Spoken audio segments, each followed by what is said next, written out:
I grew up in the south of France, in Provence, a tomato paradise. One day, a piece of news shocked me. Le Cabanon, the jewel in the French crown of tomato sauce, had been bought by a Chinese investor, General Liu. He'd decided to produce sauce provençale with Asian tomatoes. Okay. General Liu was trying to conquer this sector. The local deputy seemed delighted. But I did not understand why a country where they do not eat tomato sauce wanted to compete with Provence or Italy. For 2 years, I put my life on hold to understand how this product had become a necessity to all mankind. I discovered a different tomato, unlike the one we see in our salads. A tomato that you'll never see round and whole on your plate. A tomato modified by geneticists to meet the needs of the agri-food industry. These are tomatoes that are very firm fruit. You can drop them and they won't burst. I discovered a misunderstood and fascinating industry. An industry born from the success of Italian gastronomy and reinvented in the United States by a few men who turned it into red gold. In California, I met the biggest leader of this industry, a multimillionaire who is obsessed with productivity. In Italy, I saw harvesters exploited. In Africa, farmers ruined. For the past 2 years, I've been collecting sauces, juices, soups, concentrates, pulp, peeled tomatoes, and ketchup from around the world. The story I'm going to tell you is not about a simple canned food. It's an absurd story of our globalized world. Its winners, its losers. The men and women who feed mankind without ever seeing the fruits of their labor.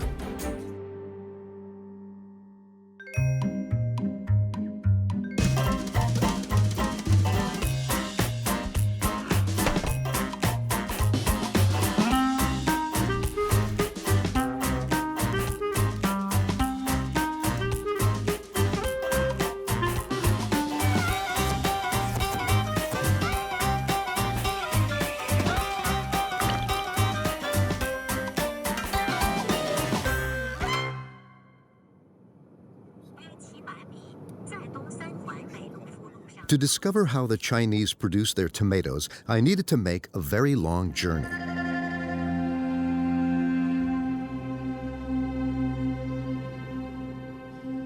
"3,000 kilometers from Beijing in the west of China to Xinjiang.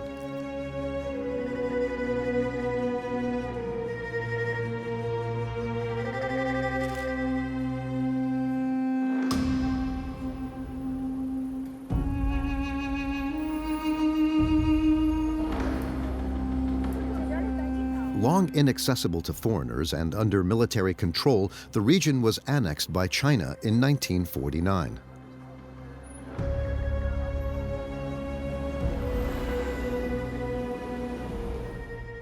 It's the territory of the Uyghur people, a Muslim ethnic group that regularly rebels against the central power.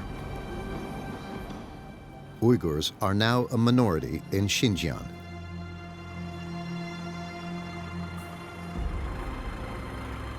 This region is now populated by millions of Han, the majority ethnic group in China, and migrants from other regions.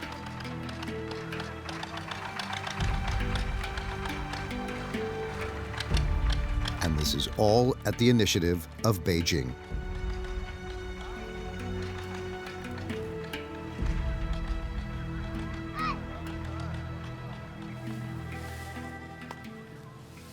Here, a third of the harvest is still manual, as it was in the West 50 years ago.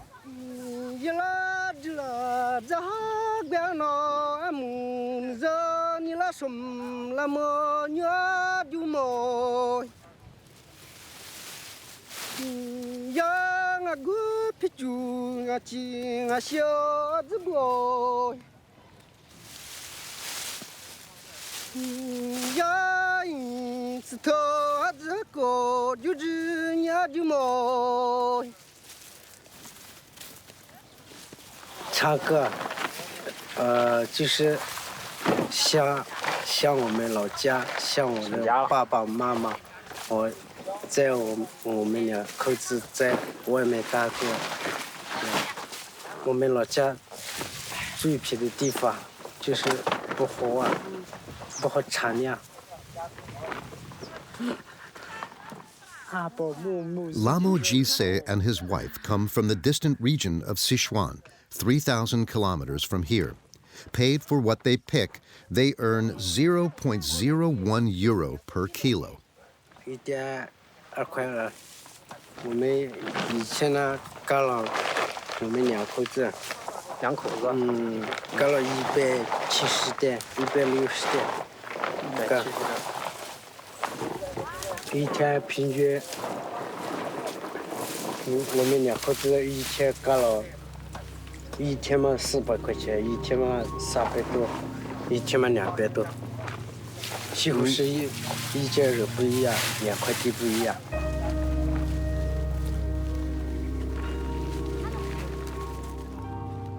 This difficult work with an uncertain income attracts the poorest families in the country, including children.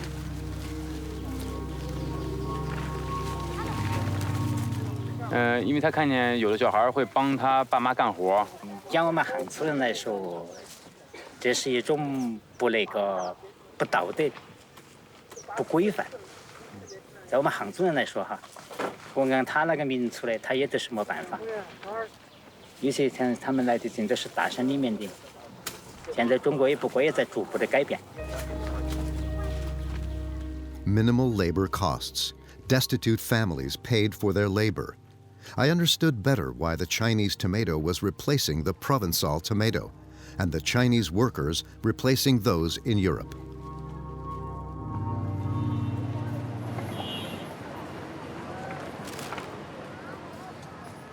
But who had the absurd idea that China should launch itself into this industry?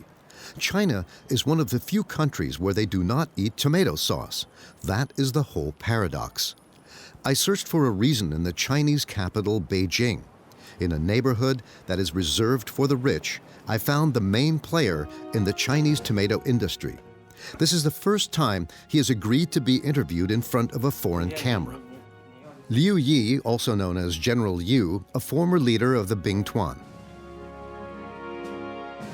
As explained in this official video, the Bingtuan is a military-industrial organization founded in 1954 on the order of Mao and composed of former army soldiers.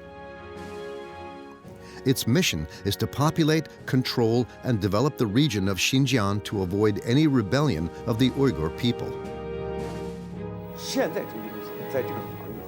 In reality, General Liu never led a fighting unit. But under his command, battalions of Chinese workers were sent into the commercial war of the tomato.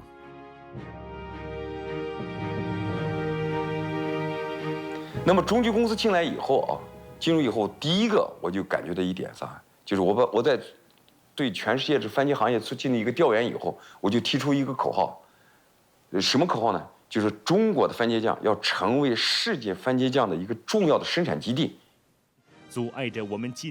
This is how, in the early 2000s, the Chinese army found itself at the head of a group of tomato sauce, the Chalkis Group, a matter of national pride for the Chinese.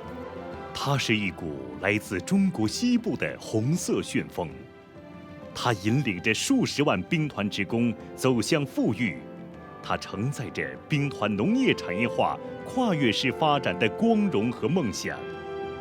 红色重机。 向世界展示着。到2000年，中级公司上市，上完市以后呢，就把中级公司就调整战略，全力的主业就发展番茄行业，把其他的一些行业的，比如说房地产呀，比如说家具厂呀，比如说饲料厂呀，包括一些养殖业啊，全部都剥离了，就全心全意的发展这个番茄行业，从2000年开始。Before arriving in China, the tomato went around the world in 5 centuries. Once upon a time, there was a red fruit, round and fragile, known only to the people of South America. Brought back to Europe, it was planted in the garden of the kings of Spain, in the kingdom of Naples, and even on the banks of the Thames. Its red color fascinated botanists, but it was feared to be toxic. In the 19th century, the Italian industrialists embraced it and put it to good use. But the tomato is still fragile. In the 20th century, geneticists invented new varieties which didn't get crushed before they arrived at the factory. It is this new tomato that is harvested all over the planet today.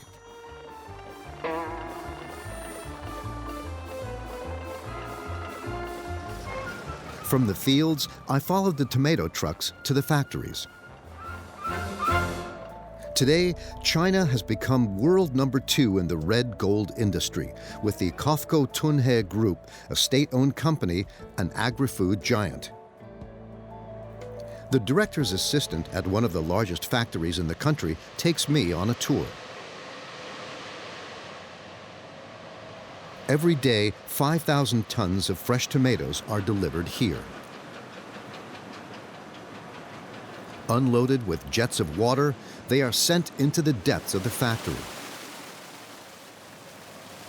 Inside, the principle is barely more complex than when you reduce tomatoes at home.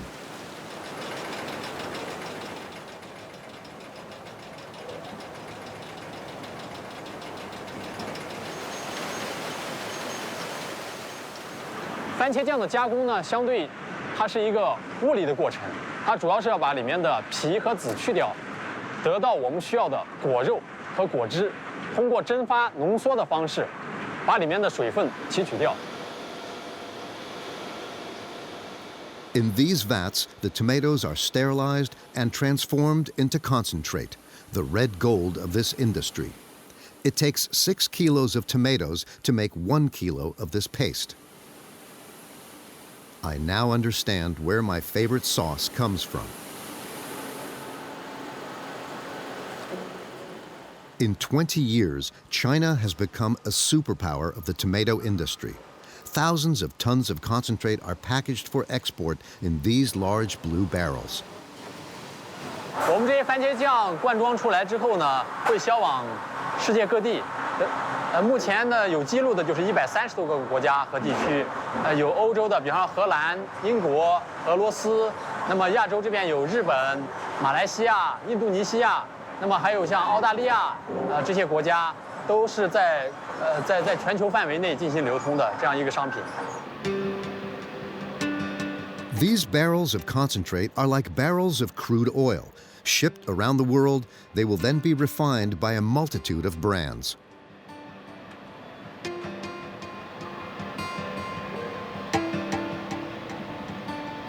I think ketchup, sauces, a lot of products you consume in Europe already contains the ingredients from this factory, from our fields.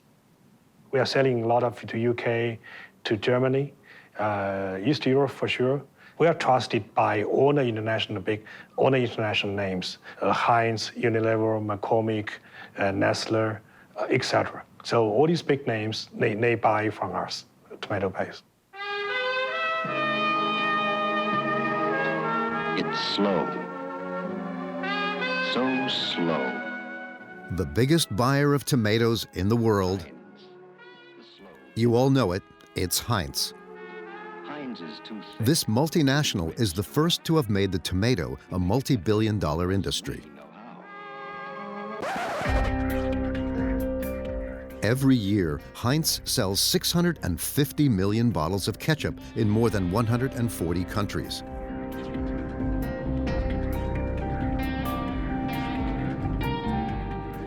I decided to go back to the very beginnings of the tomato industry, to the east of the United States.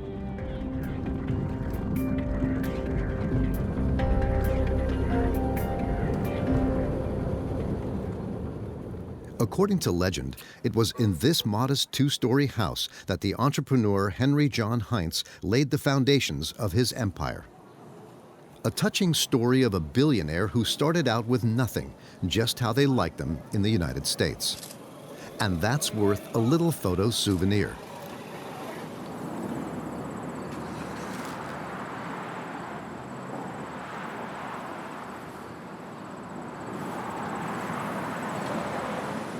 How did Heinz become the world's #1 ketchup almost 150 years ago?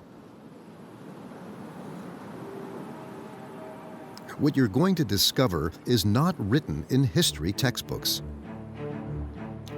At the end of the 19th century, Pittsburgh was the world capital of iron and steel activities. The Carnegie factories produced 1/4 of American steel. Pittsburgh was the symbol of the country's industrial development, a city where the floods of European migrants came to find work in steel and Ford car factories.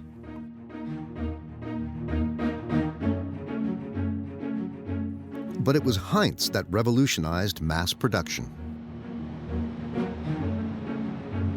The birth of mass production really came out of this area, out of these plants.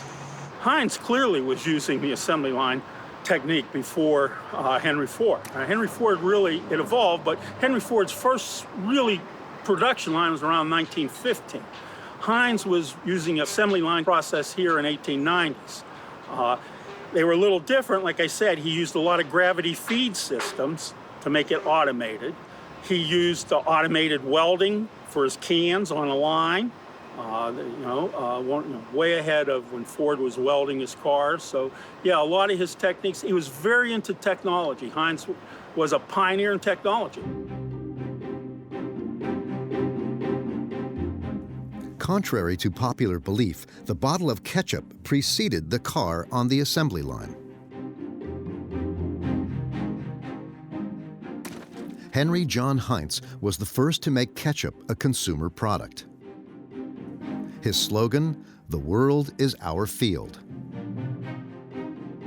Of German descent, he sells preserves of horseradish, jam, meat, pickles, condiments, and catsup, the ancestor of ketchup. A Puritan who was obsessed with hygiene, he used clear glass for his bottles, a pledge of transparency and quality. He thus gained the confidence of consumers. Well, Heinz is a capitalist. I mean, he was a pure capitalist. I mean, it was all about money and marketing. Treated his people well, but the end result was he wanted to make money. Heinz ketchup. From the 1950s, ketchup became part of the American way of life. It came to be one of the symbols of a triumphant America, along with Coca-Cola, rock and roll, and American cars.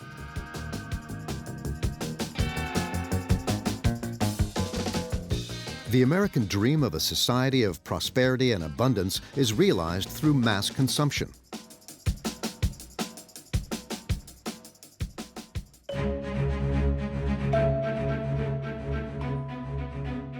Today, industry provides the bulk of our diet. Agro-business generates an annual global turnover of $4 trillion, a sector that the billionaires covet. In 2013, the Heinz company was bought out for $23 billion by Warren Buffett, the second richest man in the world. It was the largest takeover in the history of the agri-food industry.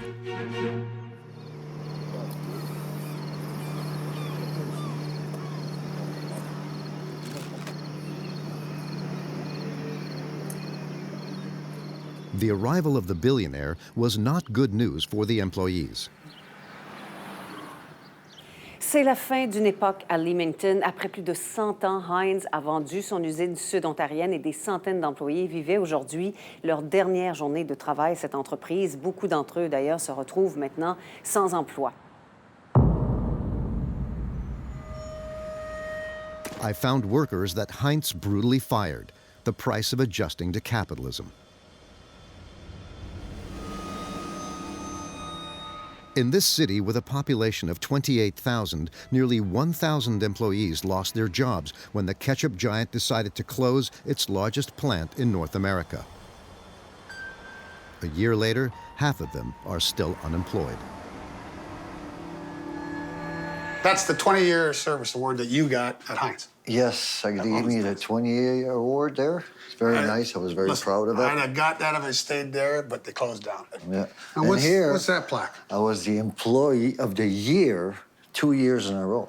And they gave me that beautiful plaque over there. No, I would have got that if I stayed there. Have you stayed there? You wish you would have got? I would have got that. You beat me out on that one. Well, thank you. But that's a nice accomplishment. Thank you. In Leamington, no one expected a man whose fortune is estimated at $73 billion to close the factory.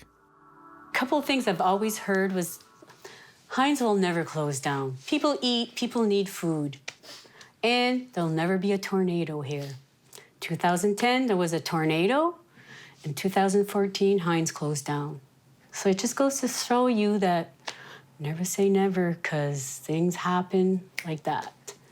I understand that they can say all they want. Like, you know, they can say, well, it wasn't competitive enough. We wasted too much space. It was this, it was that. What it comes down to is it costs them money, and they don't want to pay a decent wage. They want to pay third country or third world wage. And it doesn't matter if you give up, you know, cut your wage in half or do this or do that, they're going to close it. So anything that they come up with that the union could go back and say, well, here's the money saver right here. Too bad, we're going to close it. The plant produced 100% Canadian tomato juice and ketchup. It may be surprising, but in southern Canada, the climate is ideal for growing tomatoes. This culture even maintained around 40 local producers. Since 1909, the Canadian tomato capital has grown to the rhythm of Heinz.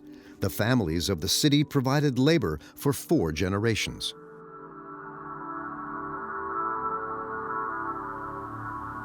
When that company closed down, it hurt me. Emotionally, I think it did most people that worked there. We gave our life to that plant. Yeah. And I loved working there. I liked the people I worked with. But it hurts to lose a plant like that, all because of some money. And that's the bottom line. It's bottom line. It's money and not people's lives. I don't think that they cared enough about the people here. If they came here and looked at what they'd done to some of these people, they should be ashamed of themselves. Since its acquisition, Warren Buffett has closed 5 plants and cut 7,400 jobs, about a quarter of the company's workforce.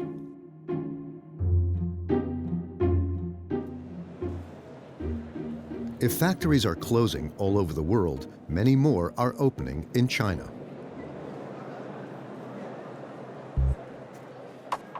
Who sold the Chinese the industrial techniques to make this concentrate?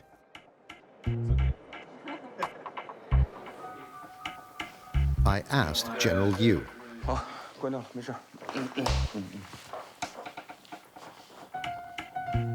红色产业啊，就番茄酱的红色产业，意大利啊，真正起到了一个原始咱们讲的马可波罗的这么一个概念。实际上，第一条设备是他给了中国。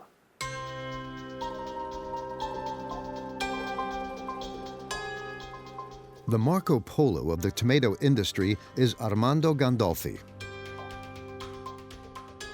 In Parma, the Gandolfi family have been tomato merchants in the industry for 3 generations. Armando is the world's largest trader in tomato concentrate. Abbiamo iniziato a lavorare in Cina perché abbiamo visto un'opportunità. Il mio primo viaggio in Cina è stato molto interessante perché ovviamente ho conosciuto una Cina sostanzialmente ed enormemente differente rispetto a quella di oggi. Gente ancora vestita con come si chiamavano i vestiti di Mao Zedong, insomma, è presente. Pochissime macchine, tutti in bicicletta, insomma, era ancora uno spaccato di una Cina antica. C'era questa sensazione di essere un pochino dei pionieri, no?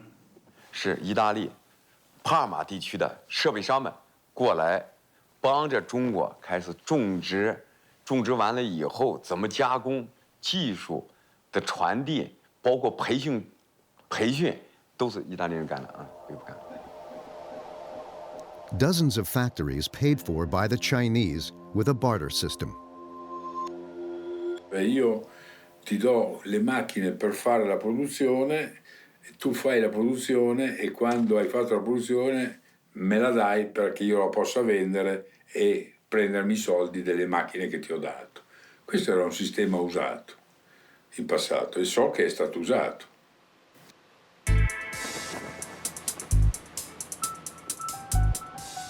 And it is thanks to this transfer of technology that China has become the world's largest exporter of red gold.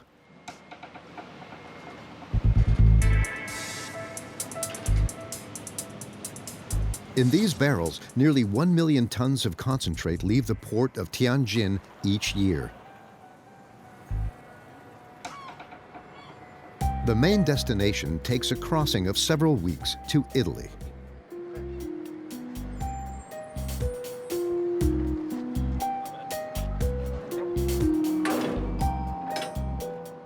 A 1,000 tons of Chinese concentrate are unloaded every week in Salerno. The Chinese concentrate is then reconditioned by the Italian industry. The recipe is simple. Take Chinese concentrate, dilute it in a little water, add a pinch of salt, and you're done. These cans are then exported to Africa, the Middle East, and Europe. This is how you can eat Chinese tomatoes while believing they were grown under the Italian sun. There's nothing Italian here, except a name and the flag. So is there anything illegal here? No. I would say basically what you're talking about is misleading consumers. So it's part of the company's responsibility, to try to give an image of seriousness and to try not to cheat consumers by telling this looks Italian, it's not Italian. The Spaniard Juan José Amezaga is one of the biggest tomato concentrate traders in the world. Each year, he buys the equivalent of 600,000 tons of fresh tomatoes for resale in the form of concentrate. If you eat tomato sauce, it's partly thanks to him. The agro-business giants trust him for their supplies.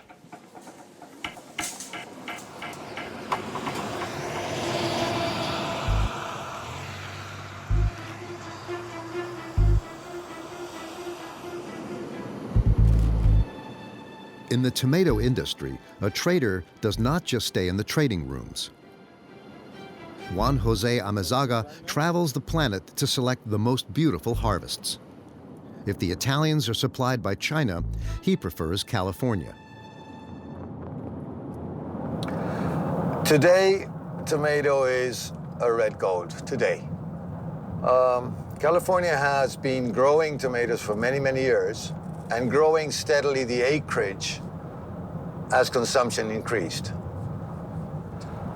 And they have, good technology. They've got the highest yields in the world as a country, as a region. And it's always it's always good to know what's going on here. Here I am in the heart of the largest tomato field in the world. It reaches further than the eye can see.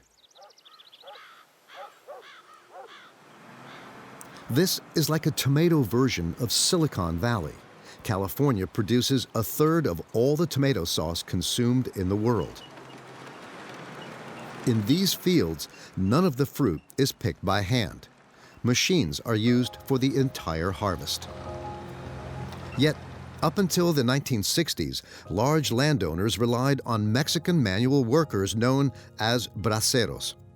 200,000 of them handled the harvest of tomatoes each summer for 30 cents an hour.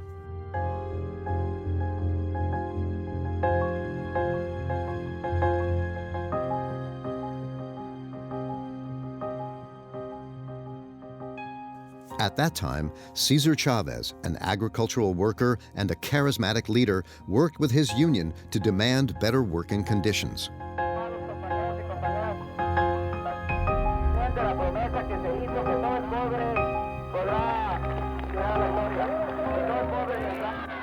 For 40 years, Cesar Chavez fought for more social justice in the California fields. He organized strikes and demonstrations which were harshly repressed.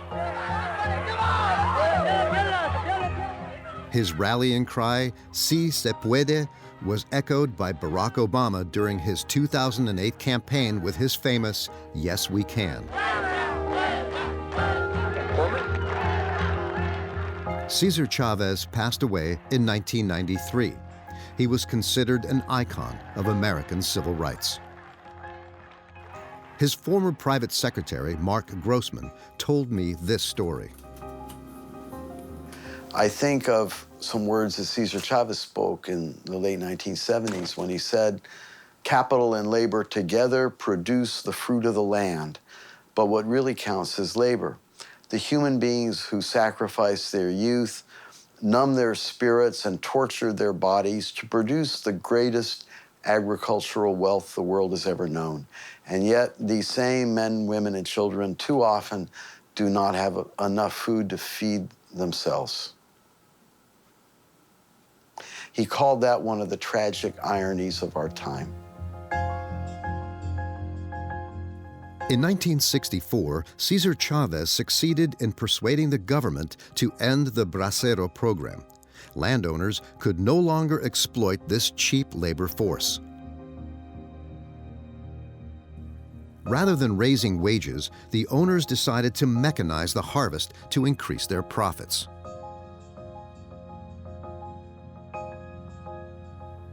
$50,000 farm workers were employed in the canning tomato industry in the years before mechanization research, the 2 generations of mechanization in the canning tomato. And essentially what happened was that over a period of about a decade, the workforce was decimated. And those people lost their jobs and lost their livelihoods. It was a sudden and dramatic decimation of people's livelihoods who had relied upon canning tomatoes, for many of them for generations.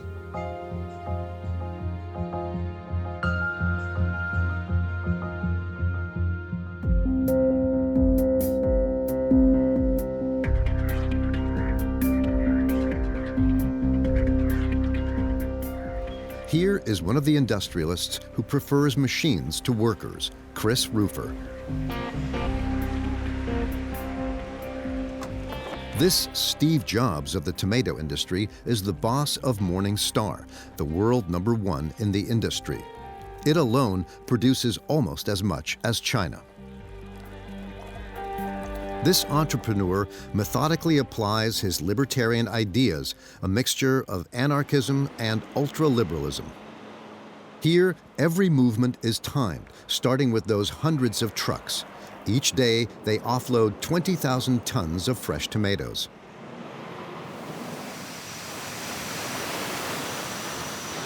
We had to start putting water in the trailers before to save 15 seconds. So when they come in here, there's already pretty much full of water. Saving 15 seconds per truck saves 7 minutes per hour, the equivalent of 1 working day per year. Here, more than elsewhere, time is money. I'm paranoid. I think we could do a lot better. You know, I see more detail, and so there's a lot of things to fix, a lot of things to improve. So I don't consider we do that well. Morningstar is an efficient company very much because they have managed to reduce costs all through the supply chain from the field to the trucking of finished goods. Per dollar investment in a plant, you produce much more. They can produce more than 6 million tons of fresh tomatoes. That's more than all Italy in 3 factories. It's impressive, really amazing. Yes, the man by my side produces more than all of Italy. Each hour, Chris Rufer transforms 1,350,000 kilograms of tomatoes into concentrate under the control of only 2 employees. How's it going? 44 last hour. 44? They still give me this excuse they can't pump it? In this factory that has been automated to the extreme, many executives and workers have been removed and replaced by computers. They're running the whole factory. These 2 seasonal girls. They got an issue. They call Jimmy or something. Hey, Jimmy, get out there and do that. Okay, they're like the plant managers. The world's largest factory runs with only 70 workers per rotation. Chris Rufer likes parables. For him, liberalism is a best of 5 sets, and tough luck for the losers. So if you play tennis with another person, you're there, you're improving your game. So the competition allows you to improve your game, and if you improve your game, you have more fun. So that's what the competitive system's all about, is getting the people with better ideas, better processes to expand, and kindly telling those that aren't doing as well that maybe they should do something else. Maybe they shouldn't play tennis, maybe they should take up golf or swimming. Applied to the labor market, his lesson sends shivers down your spine. For 50 years, large companies have been increasing their profits by mechanizing production and reducing the cost of wages. Everywhere, machines replace manpower. Lay off more to earn more. This is companies' winning formula. And the more the bosses invest in technology, the more production volumes increase. Supply stimulates demand. Never before have the shelves been so stocked. Never before has mankind consumed so many tomatoes. But by concentrating more and more wealth in the hands of big companies and destroying more and more jobs, how long can this system last?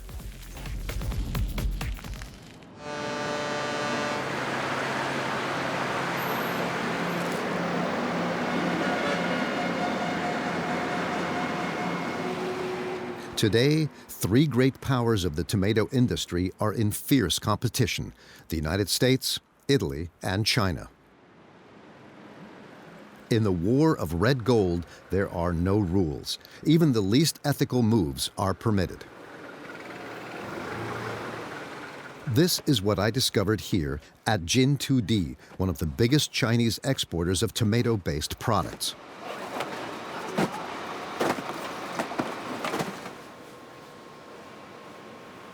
Ma Jianyong, the managing director of the company, agreed to show me his factory. Like any good entrepreneur, he starts with a small guided tour of his production line.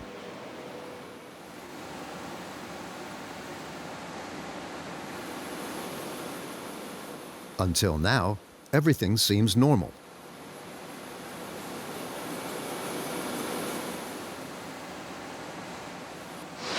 分钟的产量就是300罐的产量啊。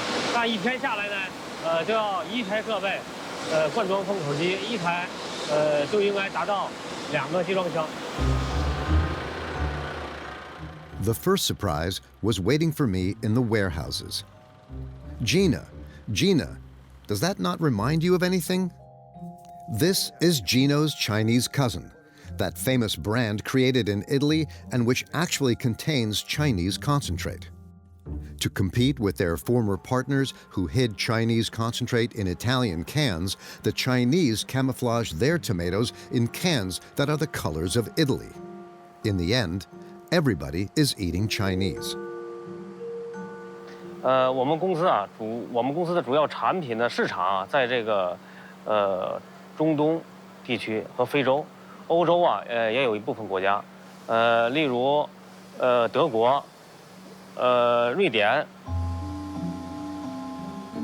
The factory has a secret weapon in this trade war against Italy that the director forgot to show me: a miracle ingredient.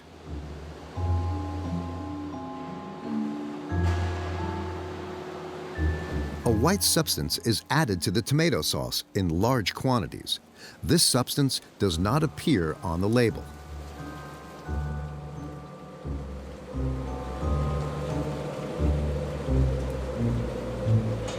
你看他想问，比如咱造1吨的酱里边，1吨的番茄酱，然后里边要用多少钱的水，要用多少钱的糖，还有什么盐什么的。这都不能说。No， 这是说我们的配方的事儿。No， we can't。对。No。Can you ask why？ 他说为什么不能说那些东西？我可以，不是不能说。而是就是说我们这些添加剂都是合理合法的啊。这是我们全有备案，在中国商检全有备案的，商检局我们全有备案，我们添加什么都有备案的。 This powder is soybean fiber, a thickener. 可以，你可以说我们生产的时候，比如说我们80%的原料酱是大桶酱，20%大豆纤维淀粉加一块儿，还有我们麦芽糖是占20%，这个原酱呢占80%。这个配方不是固定的，你知道吗？我知道。那你明白这意思？没事，我说您不方便说的话，你就不说，没关系。对。因为他在问，我就只是翻译出来，因为我不知道哪个。现在就是说，你就是说，我加这些辅料最好是别说。According to my information, some boxes of Chinese concentrate contain up to 55% additives. It's a method of lowering manufacturing costs since these additives are cheaper than tomatoes. In reality, the reason they can cut their products with soy is because of an agreement with their distributors. The entire production and distribution chain is complicit in this fraud. Only the consumer is fooled, which is what the trader Juan Jose Amezaga condemns. And one thing I must say is that these people are declaring that to the buyer. They're telling the buyer that we're going to put so much of this and this and this. And this is the price. If we don't put this, this is the price. So it's normally a higher price when it's pure tomato paste. Then they add fiber, 20% fiber, 3% color, whatever. Add it. It's another price. So the buyer knows it. He's aware of. It doesn't appear on the label. But the buyer knows it. Distributing companies that buy thousands of tons of Chinese paste in cans under their own brand in the distributor's brand in Africa know that the product will have these things. And it's not declared. Let's go back to China. In 20 years, it has gone from a tiny player to a giant of the tomato industry.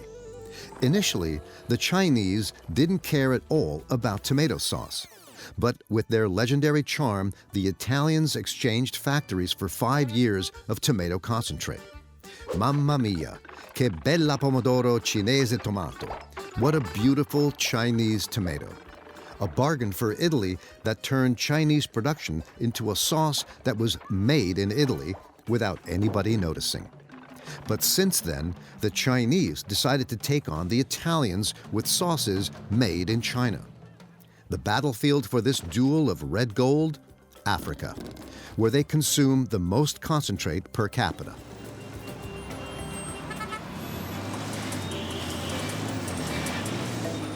With a population of 27 million and 6% growth, Ghana is a dynamic economy, the second biggest in West Africa.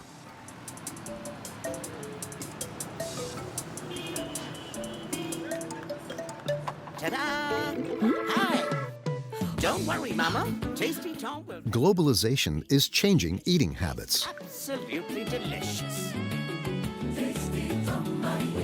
The secret behind delicious meals. In this part of Africa, in terms of vegetables, the tomato is king. It accounts for 1/3 of vegetable expenditure. But the local tomato market is collapsing in favor of sauces from China and Italy. Imports have multiplied by 30 in 15 years.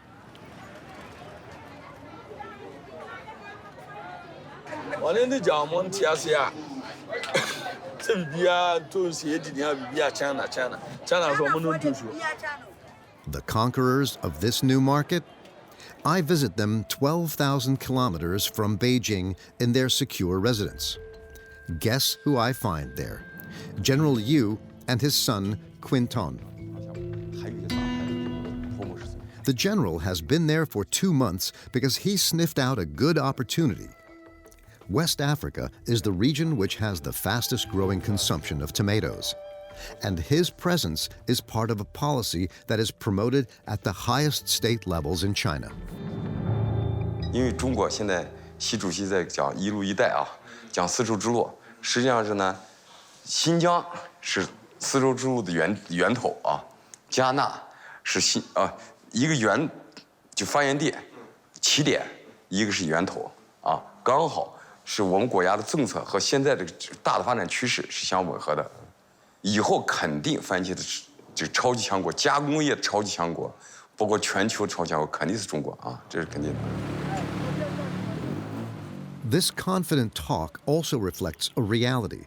The African continent is fast becoming the next big consumer market in the world.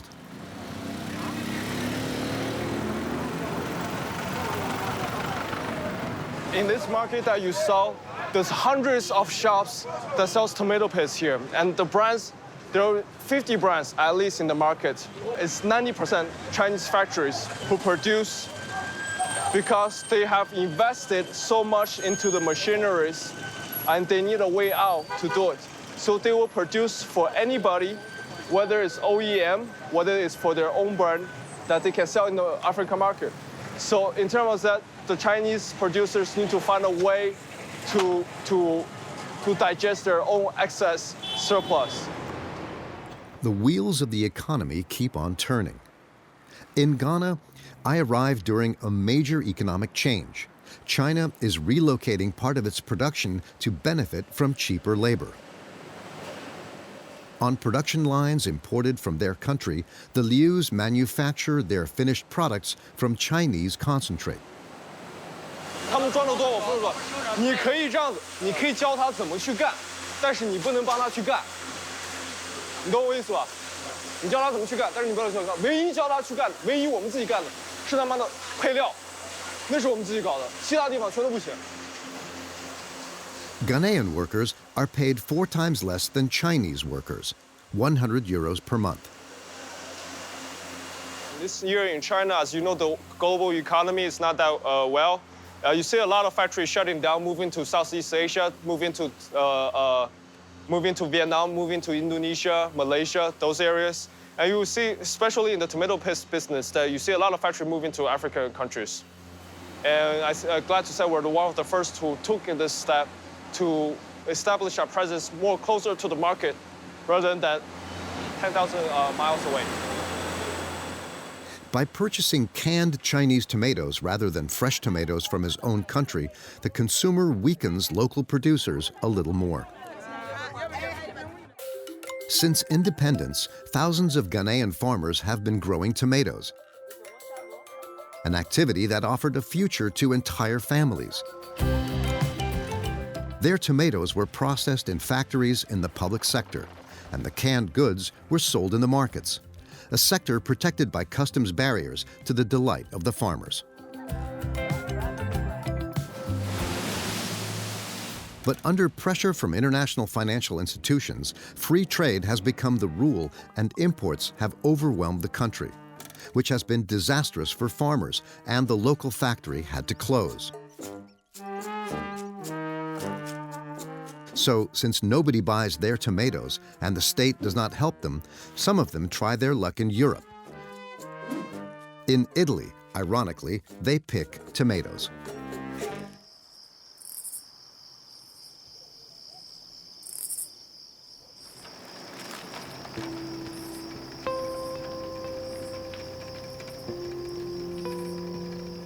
As early as 5 o'clock in the morning, hundreds of men head for the fields.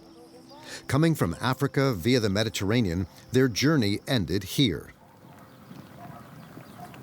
To survive, they have no choice but to pick the specialty tomatoes of southern Italy.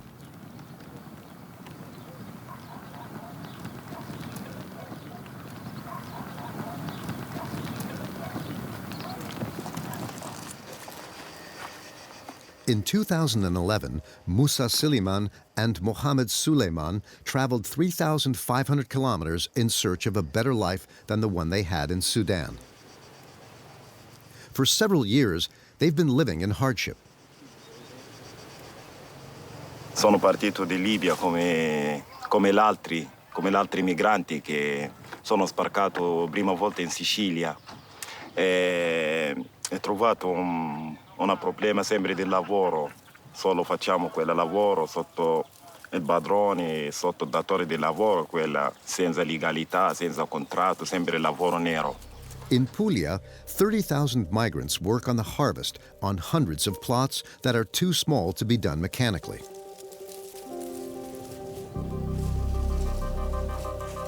They have come from Africa, but also from India, Romania, or Bulgaria.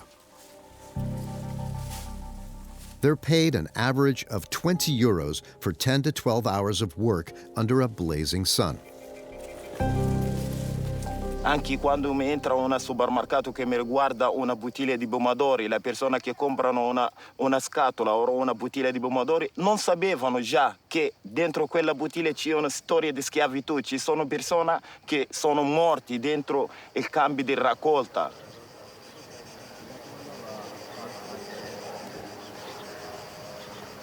E la cosa più terribile che io ho vissuto un ragazzo del mio paese, si chiama Muhammad, era morto mentre stava raccogliendo il pomodoro a fianco a me.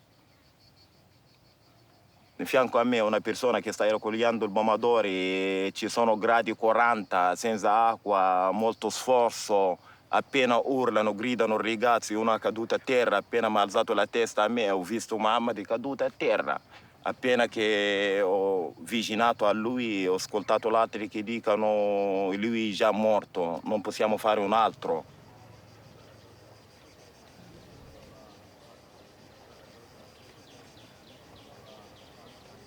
Non posso anche portare un'ambulanza o un dottore dentro la campagna, non hai quello dritto per gli altri, ma per noi non esiste.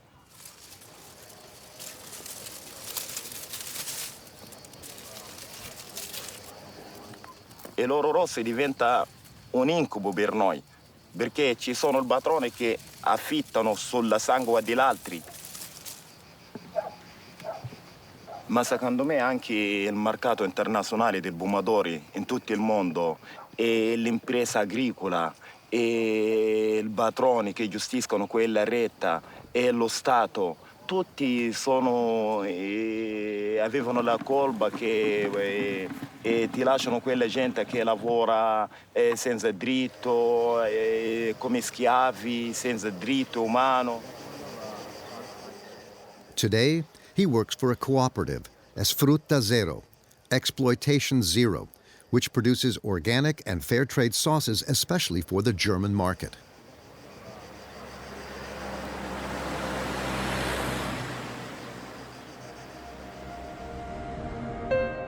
Tomato sauce will never taste the same for me again. It has the bitter taste of economic forces that concentrate profits in the pockets of a few.